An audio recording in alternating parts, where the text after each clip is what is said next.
Hola amigos, bienvenidos a su programa de Radio Vados por su palabra. Hoy estaremos estudiando el libro de Deuteronomio, capítulo 23. Como siempre, antes de iniciar nuestro estudio, vamos a orar. Buen Dios, que en los principios que hemos de aprender hoy podamos ver tu preocupación por morar con el pueblo de Israel y por morar también con nosotros. En Jesús. Amén. La primera parte del libro y el capítulo 23 del libro de Deuteronomio trata con un tema que es bastante complicado. De hecho, el subtítulo que tiene esta porción en algunas Biblias, en algunas versiones, es exclusión de la asamblea. La idea que se trabaja aquí en este texto es una lista de personas que no podían estar o no podían permanecer, entrar en contacto con el Señor y por lo tanto con el pueblo. El primer versículo, de hecho, es bastante problemático, ¿no? Nos dice que la gente, y los hombres particularmente, que tuviesen magullados los testículos o mutilado el pene, no podrían entrar en la asamblea. Tampoco aquellos hijos que hayan nacido de una unión ilegítima, tampoco los amonitas, moabitas y ninguno de sus descendientes, tampoco el edomita o el egipcio. Entonces, básicamente, aquí estas características son un poco interesantes. Hay algo similar que aparece en el libro de Levítico respecto a los órganos reproductores masculinos y el acceso al sacerdocio, ¿no? Ahí en uno de los videos de Levítico hablamos de que el sacerdote, los sumos sacerdotes y levitas, ellos eran escogidos por Dios para representar al pueblo y ellos iban a tener un acceso directo a la presencia de Dios y que por esa razón la idea de perfección física, una idea que obviamente está condicionada socialmente por la época, esa idea de perfección física iba a estar relacionada y bueno, en esta época si alguien tenía algún defecto en sus órganos reproductores no era considerado completo y debido a que Dios era el epítome de la completitud, todo lo que se relacione con él también debía tener la misma característica. La razón por la cual se excluye a los pueblos extranjeros es clara. Dios hace un pacto con el pueblo de Israel. Por lo tanto, las otras naciones que quieran ser parte de Israel deben entonces pertenecer al pueblo al entrar con el pacto con Dios y deben circuncidarse y demás. Entonces Dios aquí está estableciendo sencillamente los límites, ¿no? O sea, los límites de quién puede estar en la asamblea y quién no. Cuando nosotros hoy hablamos de los límites que quizás Dios tiene para, por ejemplo, quién pertenece a la iglesia y quién no, nosotros vamos a notar que es diferente. O sea, aquí Dios habla de tal nación y tal nación no pueden ser parte de la asamblea. Hoy en día ya Dios no habla de que una nación no puede ser parte de la iglesia. Ni habla de que una persona con algún defecto físico no pueda ser parte de la iglesia. De hecho, el ministerio de Jesús lo que hace es precisamente revertir esta idea. En la época de Jesús habían unas nociones asociadas a la forma en que las personas lucían. De hecho, una persona que, digamos, era ciega, se pensaba que no solo era ciega desde una perspectiva física, sino que también carecía de visión espiritual, que carecía de visión y de sueños, de esperanzas en la vida.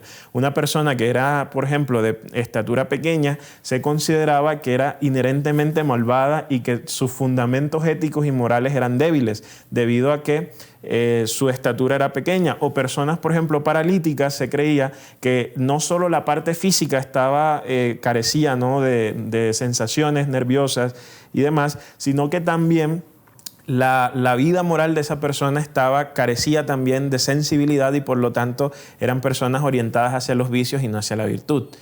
Lo que hace Jesús en el encuentro con Zaqueo, en el encuentro con los paralíticos, en el encuentro con los ciegos, ese énfasis que hay en que Jesús se encuentra con ellos y los sana, no solo es un asunto de, Jesús tiene el poder para hacer milagros, es también a Jesús no le importa lo que la gente pueda pensar y asociar con estas características físicas.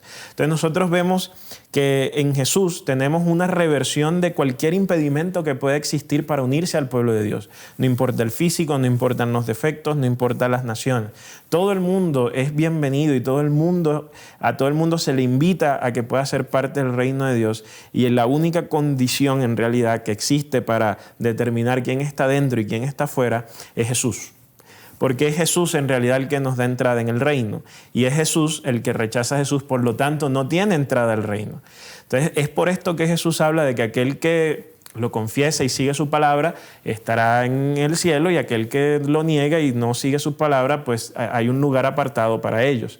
Entonces, aquí cuando notamos estos dos elementos, estas dos cosas que confluyen, nos damos cuenta que Jesús inaugura, ¿cierto?, una nueva etapa en la historia de la redención, donde Dios ya no obra a través de una etnia específica para alcanzar a los demás, sino que Dios obra a través de todo el mundo. Tanto israelitas como gentiles, todos pueden llegar a ser parte del pueblo de Dios.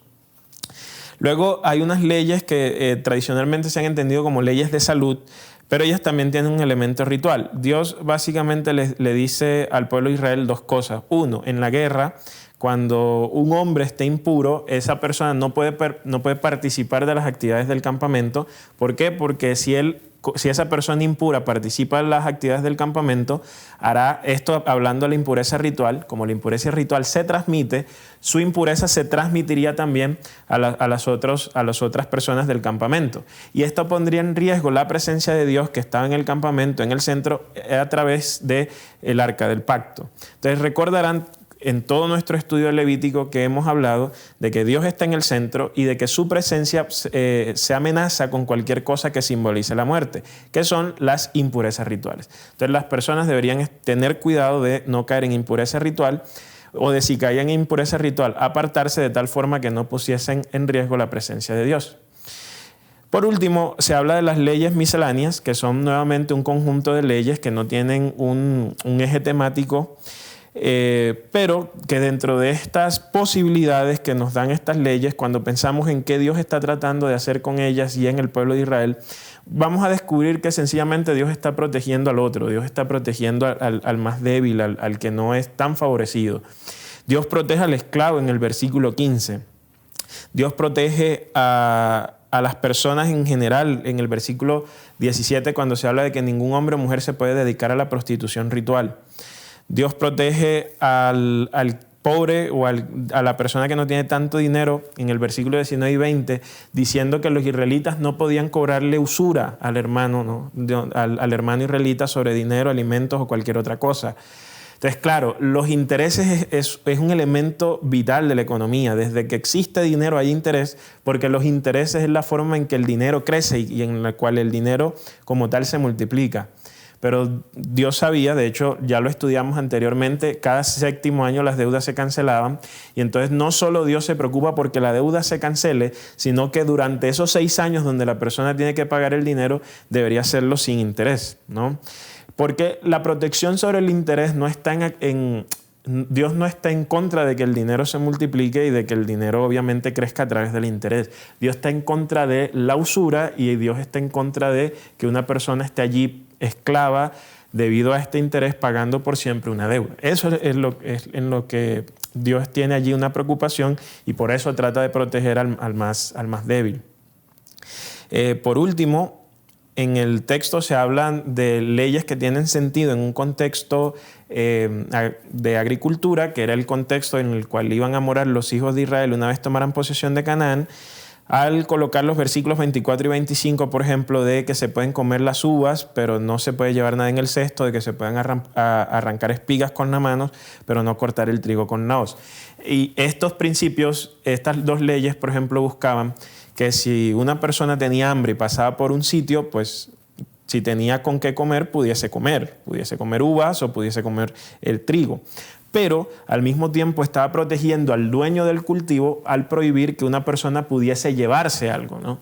Entonces aquí lo que vemos es a Dios tratando de crear una sociedad justa, equitativa, en la cual todas las personas pudiesen ser protegidas, cuidadas, pero al mismo tiempo reconociendo que habrán algunos que tendrán más beneficios que otros, y por lo tanto esos menos favorecidos deben ser también cuidados por Dios.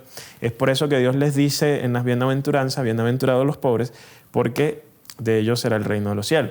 Entonces Dios está hablando de que tanto los que tienen como los que no tienen lugar dentro del pueblo de Dios, pero hay un cuidado especial hacia aquellos que tienen menos. Entonces tú y yo podemos estar en distintas posiciones dentro de la sociedad que nos rodea. El punto y el llamado que Dios nos hace hoy es a que cuidemos a aquellos que nosotros tengamos la posibilidad y que tienen menos de lo que yo ya tengo. Así, en ese principio, si tú tienes mucho, bueno, habrá muchas personas a las que puedes ayudar, pero si tienes poco, aún así, también habrá alguien que tiene menos que tú y ese será tu prójimo y a ese será el objeto de tu cuidado, de tu amor hacia el otro. Que Dios te bendiga y que tengas un feliz día.